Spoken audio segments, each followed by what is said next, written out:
The League Episode 1. I hope you're buckled up and ready to go because we got a jam-packed episode for you covering Week 0 and Week 1. We start in Week 0 with just two matchups, but the first one is going to take us to Bowling Green, Kentucky, where we're going to see Sam Houston take on the Hilltoppers. We're going to pick this thing up early in the first quarter. Maverick McIver finds his man, Xavier Hutchinson. This won't be the last time that you see him. Hilltoppers up 7-0 early. So we move on over to the second quarter.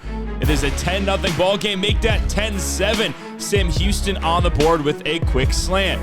17-7 now. Sam Houston looking to cut into that deficit. We're gonna run a little read option, and that is another touchdown. This game is a little bit closer than Western Kentucky would like. So how is Western Kentucky gonna respond? Hutchinson again. That is his second score of the game. Hilltoppers go up 24-14. Now looking to put some icing on the cake. It's Hutchinson again on the bubble screen. He's gonna outrun all the defenders for another touchdown. And his three scores were plenty as Western Kentucky goes on to win 38-23, giving Coach Chuck Downfield his first win in his illustrious career. We now head over to Lawrence, Kansas, where the Fresno State Bulldogs were looking to start the season off strong, but as you can see right there, 21-0 in the first quarter. Yeah, spotting the other team 21 points in the opening bell is going to be tough to come back from. As you can see, Fresno State was able to get a touchdown and dig in a little bit in that second quarter, but really nothing doing on the offensive side of the ball all day long. The turnovers were a big issue. Those two interceptions were pick sixes as well. You know, it's just tough to win a football game when your starting quarterback goes 16 of 27 for just 150 yards and is sacked 5 times. They ran the ball decently well. As you can see, the running backs really were able to have a decent yard per carry mark, but it really, when you can't throw the football and you're down a lot, it's going to be tough to win a football game. The defense didn't really do a great job stopping Jalen Daniels. They did slow him down a little bit. As you can see, he was only 16 for 18 for a couple yards, but you know, they ran the ball really well. They didn't really have to do anything because of how well their defense played, and that's one of the things that you'll start to notice as a trend with this Fresno State Bulldogs team is their defense is put in a lot of tough situations because their offense isn't able to capitalize. They're going to be back at it again in Week 1 against a Georgia Southern team at home, you know, looking to bounce back from this tough first game. Week 1, baby, it is finally here. It sees all 19 schools across the country in battle, and we're going to start in the South. That's right, we're heading on down to Lafayette, Louisiana to see a little Rice versus Cajun football. We're going to pick this up late first quarter. Walker Howard leading a great methodical first drive. He's going to drop back in the pocket, find his man over the middle, breaks a tackle, and extends into the end zone. That is 7-0 early for the Raging Cajuns in their home opener. Fast forward to the 2-minute mark in the second quarter. We got a 4th and goal. This one is going to be huge. Howard fights his way into the end zone, and that is another Raging Cajun touchdown, 14-0 just before the half. Will Food have an answer? That's the question. The answer is no. This time Howard finds his tight end on the quick out, and that flag is for an offside, which means the touchdown stands. It's going to be 21-3 Louisiana.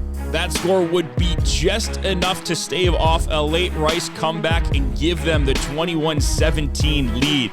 Big first win for Hingle McCringleberry as he looks to take Louisiana to the top of the Sun Belt.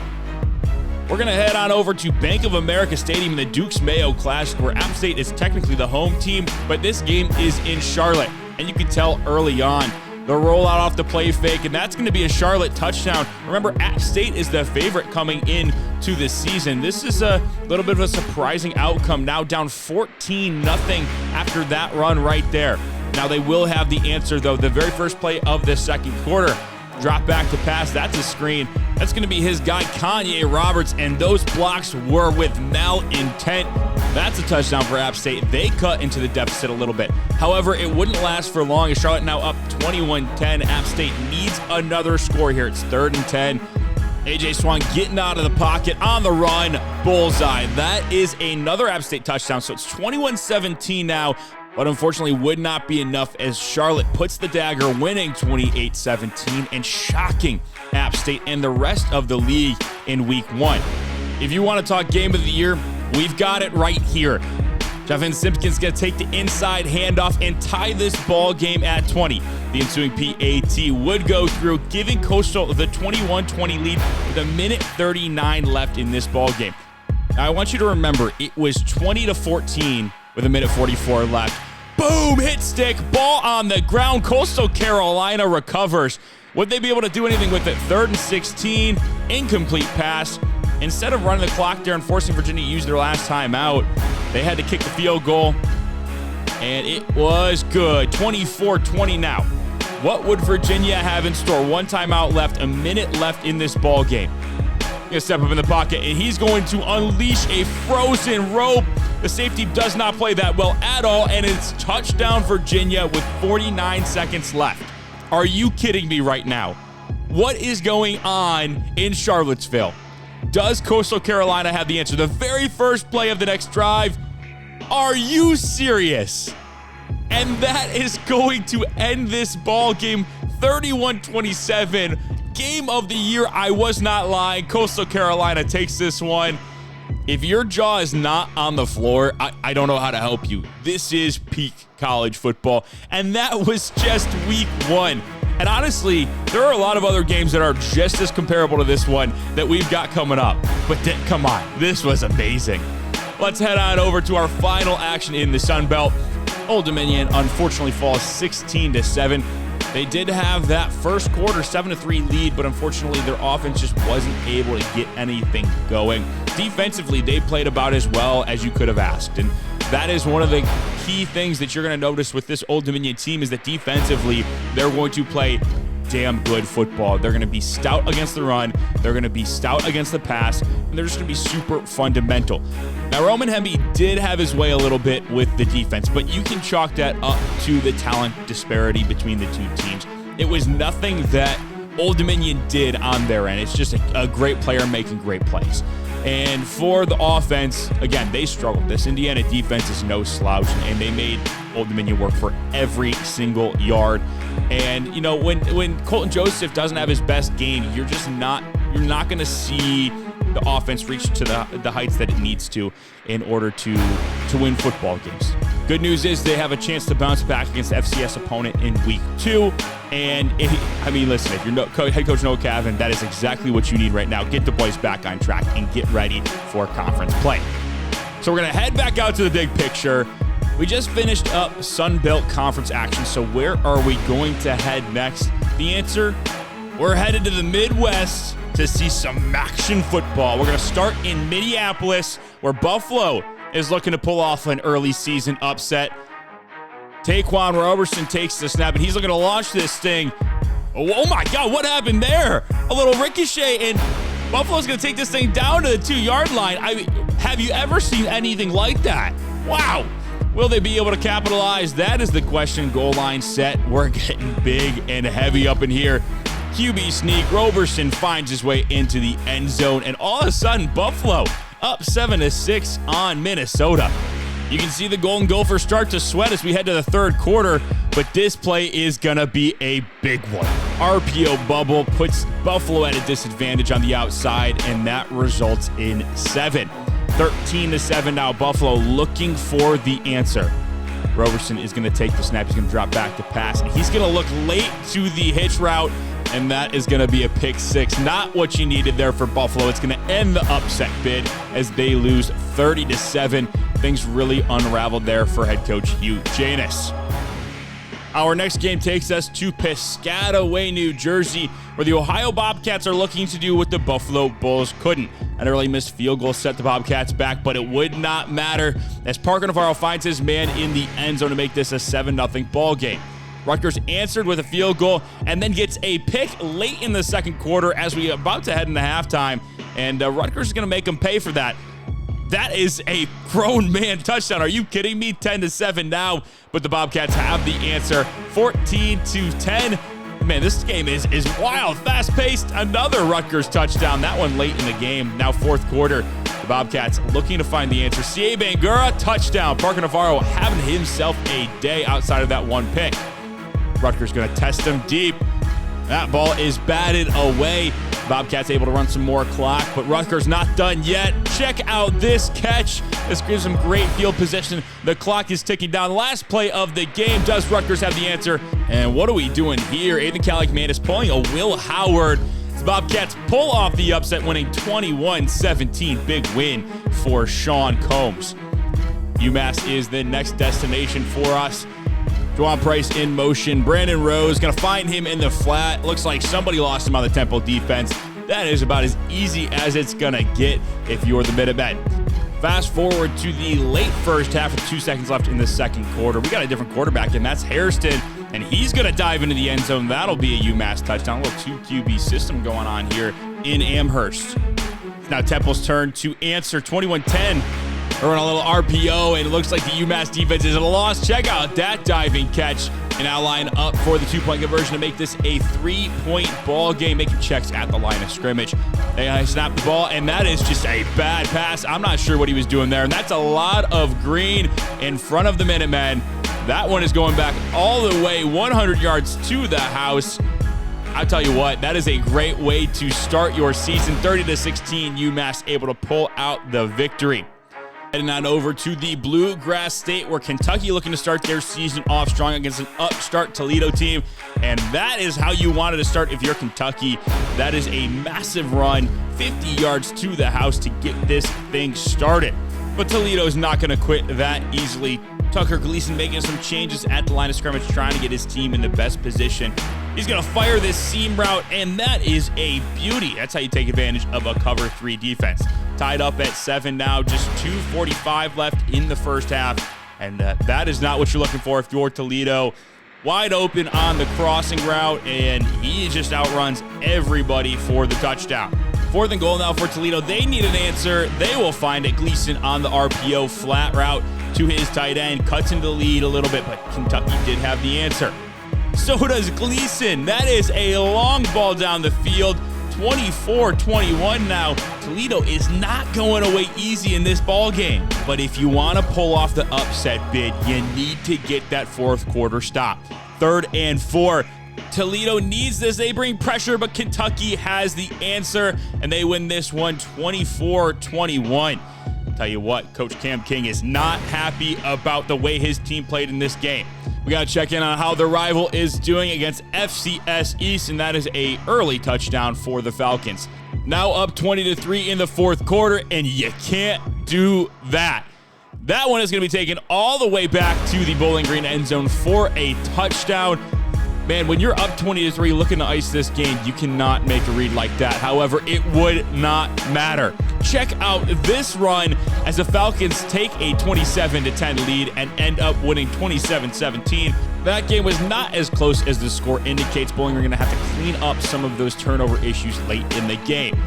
As we head out back to the big screen, we're going to check in on another MAC team that's not in the league, but is out west. Nice little transition over to the Mountain West Conference as Central Michigan travels to San Jose, California to take on the Spartans. Late first quarter, and this is a beautiful ball. Are you kidding me? Check out that pass from Eget. Man, it does not get any better than that. Time to break out the gritty. We got a tie ball game. On the very next play from scrimmage, Central Michigan is going to try and get something started here. But man, that was a mistake. Kaboom! Goes that dynamite. And San Jose State's going to pick that one up and walk it into the end zone. Talk about a 2-play sequence to completely flip this game on its head. We're going to fast forward to the 4th quarter now. San Jose State looking to extend its lead, and it does. 28-14 now for the Spartans, as they would go on to win 28-21.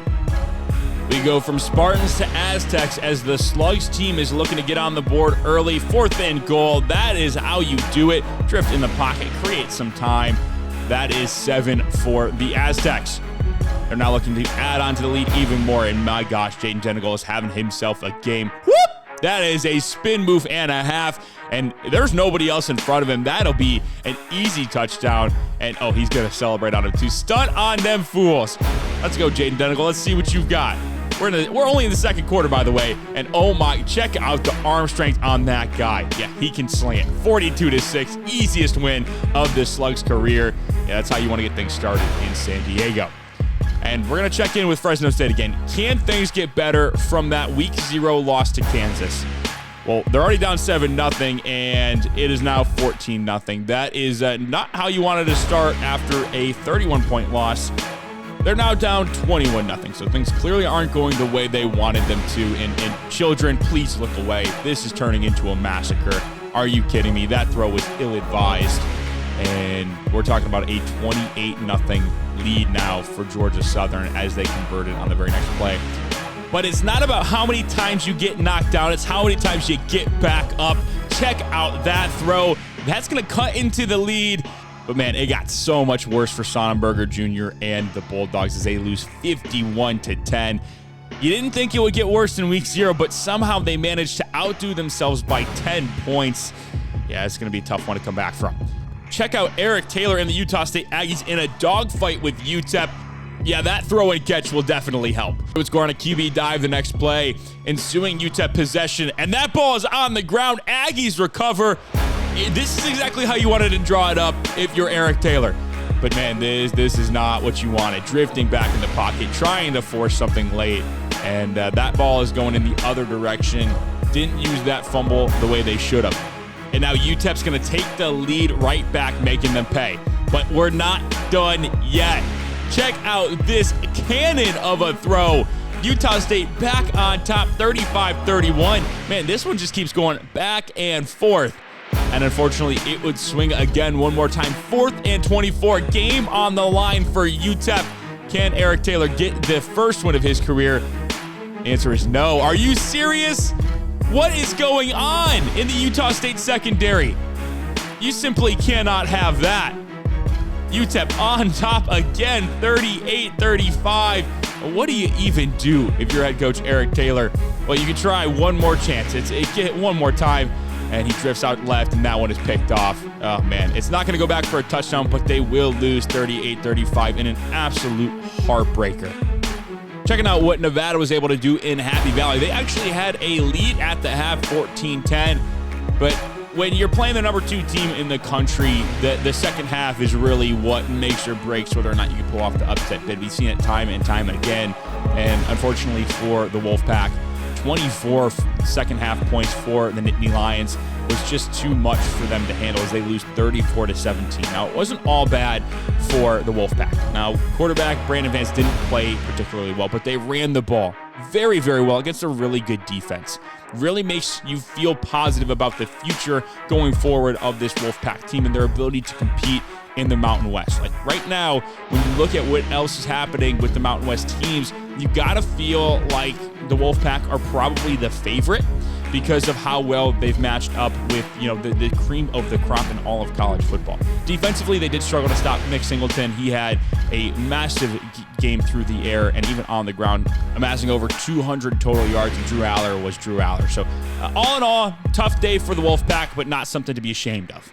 Let's back out to the big screen to go to our final conference, Conference USA, where we were in a lot of FCS battles. So there's not going to be too many big games here, but we did have Jacksonville State traveling to UCF, not where we'll start. Instead, we'll go to Delaware for the first ever FBS game for the Blue Hens. That one is the easiest first touchdown you will see in a FBS uniform. I don't know if it gets much easier than that, but it's a great way to start for Delaware. And they're not letting their foot off the gas just yet. Little drag route to the tight end, and he's just going to fight his way into the end zone and roll over a guy to cross the plane. That is one of the cooler touchdowns you will see in Week 1. Again, they're not letting their foot off the gas.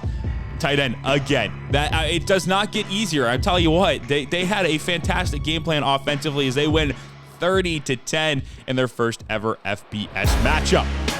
Let's travel to Murfreesboro, Tennessee for some action against FCS Southeast. Already up 14-3. They try to bring the pressure, and that is not what they wanted to have happen.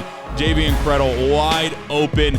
It doesn't get easier than that. He goes untouched into the end zone. And Credle said, give me another one. They run a little zone read, go up 35-3. Yeah, a little step back on him. Late in the game, looking to ice this one. It's already out of reach. They're going to hand the ball off to Ricky Hunt, and he's got just plenty of green in front of him. That'll be a touchdown. He's trying to showboat, but gets dragged into the end zone. 51-3 is your final score as Middle Tennessee State makes a statement early on. Now we'll go see the other new team in the FBS level. They had a much tougher matchup than Delaware did, as they got to try to take on USC, and Jaden Maeva says, yeah, this is too easy for me. He rolls out left, finds the end zone, and he's going to the locker room. He says this one's already over. Missouri State trying to stay in this one, down 17-0 late in the first half, and that pick will not help their odds. That one is going back for 6, 24-0 in the first half, and it doesn't get any better. Now down 31-0 in the third quarter. You can't throw the ball into triple coverage and expect it to work out for you. That ball is going in the other direction again. That is a second pick, and I believe he finished with 3 interceptions on the day. Missouri State struggled in this one, but it wasn't all bad. Check out this throw and catch late in the fourth quarter, down 45-7. Ball gets tipped up in the air, and it is snagged, and Missouri State would go on to add another touchdown, but lose 45-14. Certainly looking to bounce back next week against a far easier opponent than USC.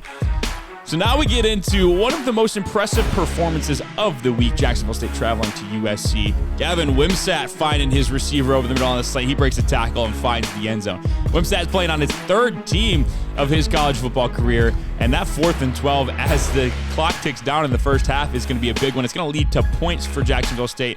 They're up 14-10 now. They're looking to go up 21-10. Check out that throw to the flat. That's just how you drift back in the pocket. Fight for the touchdown. They win 21-18 over UCF. Big Power 4 win for the Gamecocks.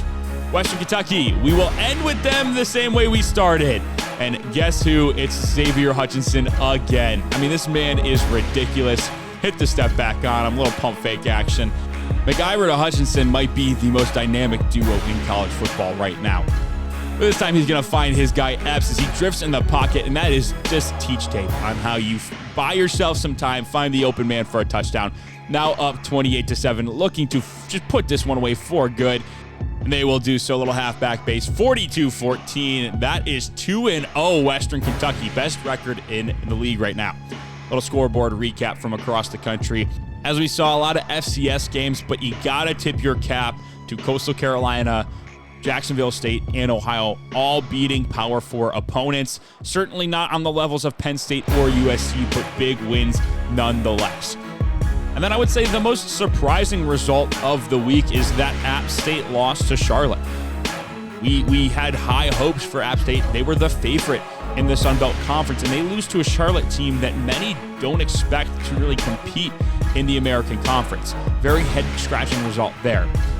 The heartbreaking result in Utah State was rough to watch. That one stung a little bit, and you got to wonder what's going on in Fresno right now. What is the game plan going forward? Because 2 brutal losses to start the season is not how you wanted this thing to go. Let's talk about some players of the week. We're going to start in Conference USA. Nobody from the league, but Lance Russell having a great game over Utah State is going to give himself Defensive Player of the Week. Owen's performance against FCS East with those 6 tackles for loss and the forced fumble is going to give him MAC Defensive Player of the Week honors. Keith Reynolds in their loss against Wisconsin does go off as well. Trey White, 15 tackles, 4 sacks, 9 TFLs for San Diego State, gets him Defensive Player of the Week honors in the Mountain West. And then heading over to the Sun Belt, nobody from the league, 2 Georgia State players actually in their loss to Ole Miss.